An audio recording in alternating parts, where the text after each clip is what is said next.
Good morning mga kapakner, panibagong araw at syempre panibagong vlog tayo at panibagong buhay na naman. Yung araw nga is Sabado. Ang bilis ng araw, naka-isang linggo na naman tayo. Medyo mapungay pa yung mata ko gawa ng nagising ako kaninang alas 3 aga.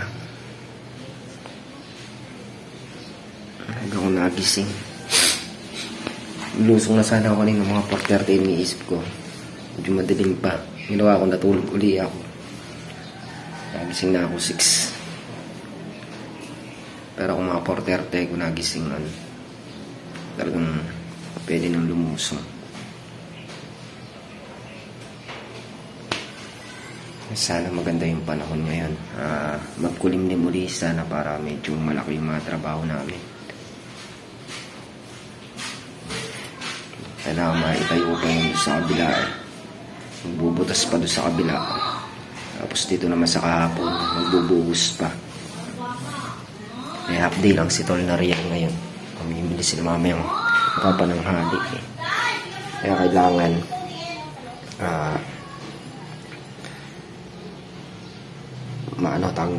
marami tayong magawa.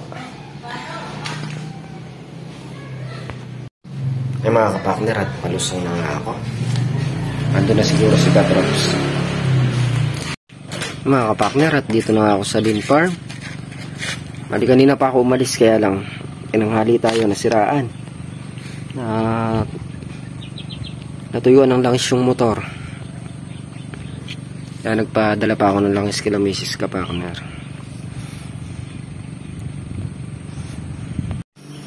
Mga kapakner, at aasikasuhin ko nga muna itong pagkain namin agahan. Gawa ng sa di inaasahang tinanghali tayo, gawa ng nasira yung motor. Ayaw umandar kanina. Ang chinek ko yung langis niya, ala na pala. Ang ginawa ko, buti may data pa akong konti. Chinat ko sila Mrs. Kapakner, padala akong langis, kaya ako lang napaandar. Dapat kanina pa ako nakaluto. Mga kapakner, nakapagsalang na tayo ng kanin. Papulang muna tayo. Mga kapakner, magluluto tayo ng sinigang na tilapia. Nakalinis na yung tilapia. Nakaready na rin itong kangkong at okra. Tapos kamatis, sibuyas, siyang pinapakulo lang natin. Pa natin ng sili. Mga kapakner, start na ilagay na rin natin yung sili. Ayaw ko. Ako din naman natin bago natin naglagpang sila tayo.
Natin yung morsida.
Yung mga partner, konting kulo na lang.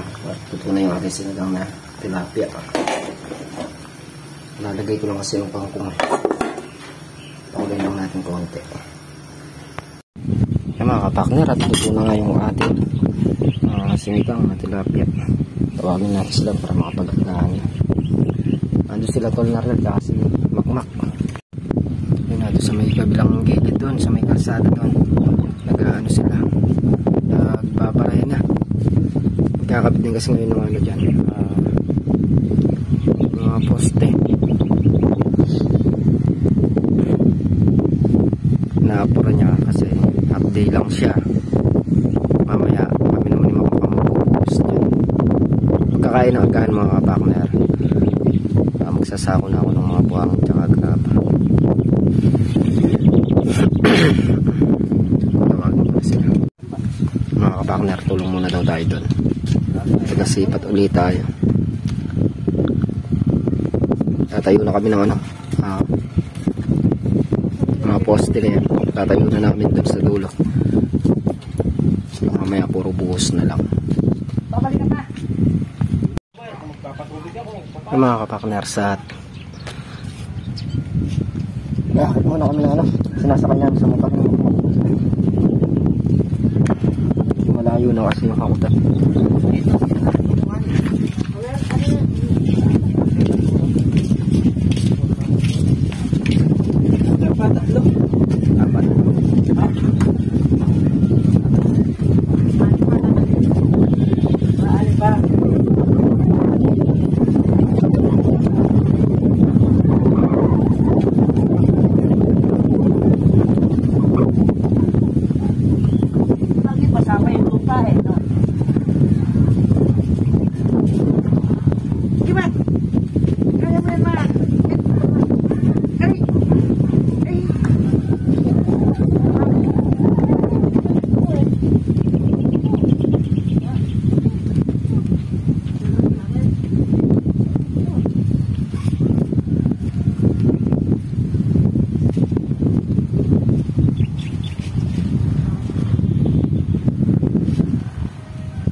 Nakapagkarga na kami ng ano, 3.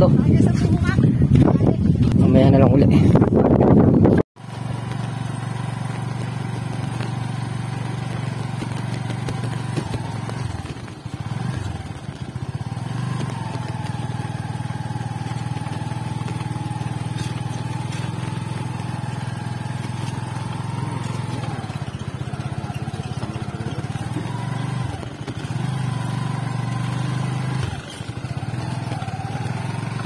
Palakap na natin.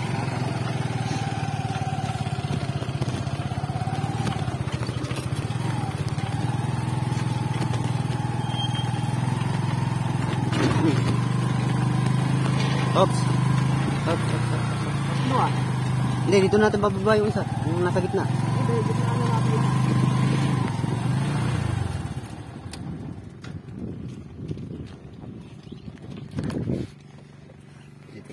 Bababaan natin yung ating precast. Mga partner, nakapagtayo na kami sa poste. Naglago din namin yung 3.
Sasali tayo ng 3 para salpak na dito.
Mga partner, mapagsakay na nga kami.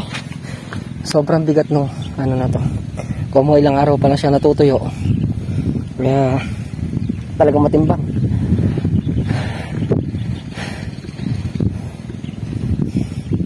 Ito na lang naman. Bali ang tatayuan mo ng poste yan, yung kalahati no. Kasi matagal din pagtatayo niyan. Hindi basta-basta yan. Pag naitayo na namin lahat yan, mamaya kahit kami lang naman magbuhos, kaya na. Importante lang ay ma-layout ni Tol na real ngayon hanggang tanghali.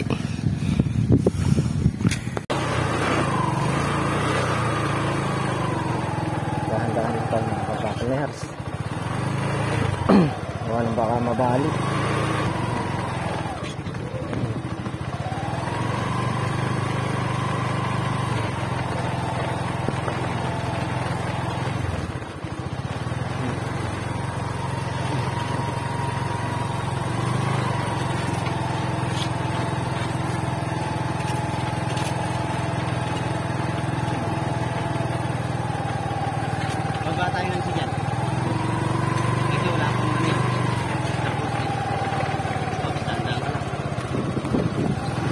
Para dito lang po. Saan mo? Bababa kami ng isa dito. Tapos yung 3 dun. So may malapit sa post dito sa gitna. Ito mga kapakners, at nailaglag na nga namin sa butas. Kali start na tayo ng poste. Ilalagay na sa ulo. Yan yung pupusan natin mamaya. Tsaka kung kahapon yung hindi napupusan.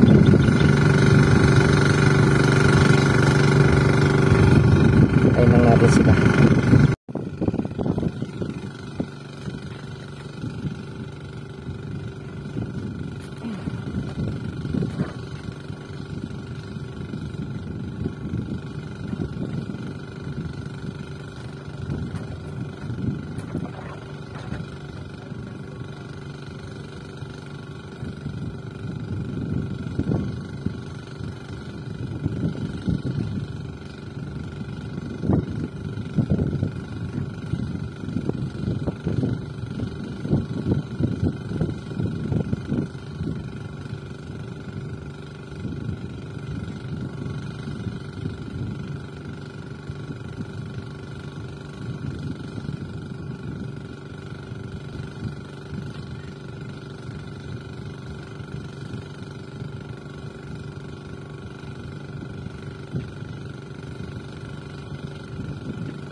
Mga kapartner, naikabit na nga yung siyam dito. Isa, dalawa, tatlo.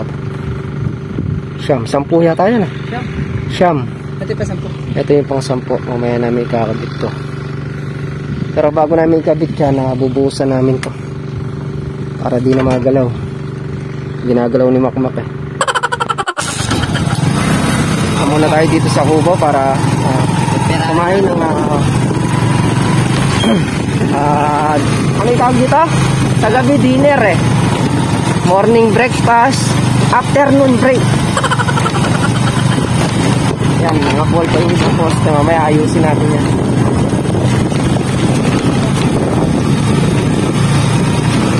Ay, hirap itayo ng mga poste na to. Itong gamit yun, huwag na itong iilangan. Ito, matigis na binuhusan natin kahapon mga kapartner.